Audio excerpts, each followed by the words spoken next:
शास्त्रों में अक्षय तृतीया को स्वयं सिद्ध मुहूर्त माना गया है। अक्षय तृतीया के दिन मांगलिक कार्य जैसे विवाह, गृह प्रवेश, व्यापार अथवा उद्योग का आरंभ करना अति शुभ फलदायक होता है। सही मायने में अक्षय तृतीया अपने नाम के अनुरूप ही शुभ फल प्रदान करता है। अक्षय तृतीया पर सूर्य व चंद्रमा अपनी उच्च राशि में रहते हैं। आइए जानें अक्षय तृतीया का महत्व। नया वाहन लेना या गृह प्रवेश करना, आभूषण खरीदना इत्यादि जैसे कार्यों के लिए तो लोग इस तिथि का विशेष उपयोग करते हैं। मान्यता है कि यह दिन सभी का जीवन में अच्छे भाग्य और सफलता को लाता है। इसलिए लोग जमीन जायदाद संबंधी कार्य, शेयर मार्केट में निवेश, रियल एस्टेट के सौदे या कोई नया बिजनेस शुरू करने जैसे काम भी लोग इसी दिन करने की चाह रखते हैं। अक्षय तृतीया के विषय में मान्यता है कि इस दिन जो भी काम किया जाता है उसमें बरकत होती है।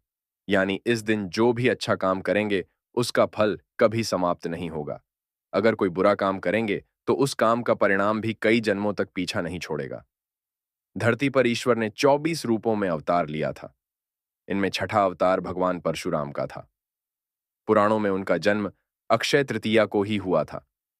इस दिन भगवान विष्णु के चरणों से धरती पर गंगा अवतरित हुई। सतयुग, द्वापर व त्रेता युग के प्रारंभ की गणना इसी दिन से होती है। शास्त्रों की इस मान्यता को वर्तमान में व्यापारिक रूप दे दिया गया है, जिसके कारण अक्षय तृतीया के मूल उद्देश्य से हटकर लोग खरीदारी में लगे रहते हैं। वास्तव में यह वस्तु खरीदने का दिन नहीं है। वस्तु की खरीदारी में आपका संचित धन खर्च होता है।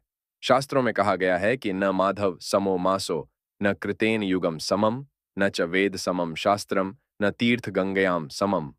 अर्थात वैशाख के समान कोई मास नहीं है, सत्य युग के समान कोई युग नहीं है, वेद के समान कोई शास्त्र नहीं है और गंगा जी के समान कोई तीर्थ नहीं है।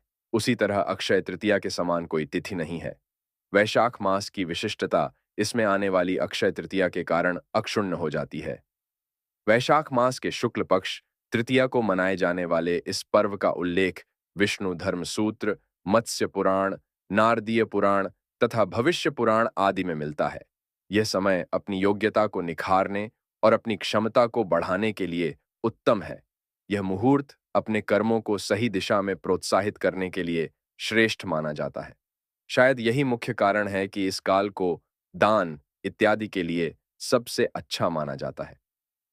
वैशाख मास के शुक्ल पक्ष की तृतीया को आँखा तीज के रूप में मनाया जाता है। भारतीय जनमानस में यह अक्षय तीज के नाम से प्रसिद्ध है। पुराणों के अनुसार इस दिन सूर्योदय से पूर्व उठकर स्नान, दान, जप, स्वाध्याय आदि करना शुभ फलदायी माना जाता है। इस तिथि में किए गए शुभ कर्म का फल क्षय नहीं होता है। इसको सतयुग के आरंभ की तिथि भी माना गया है। यदि इसी दिन रविवार हो तो वह सर्वाधिक शुभ और पुण्यदायी होने के साथ साथ अक्षय प्रभाव रखने वाला भी हो जाती है।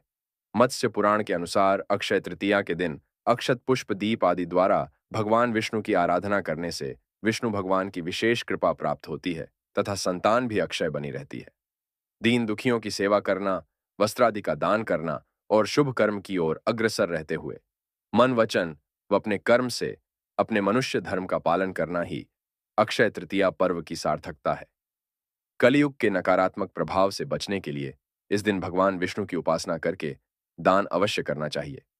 ऐसा करने से निश्चय ही अगले जन्म में समृद्धि, ऐश्वर्य व सुख की प्राप्ति होती है।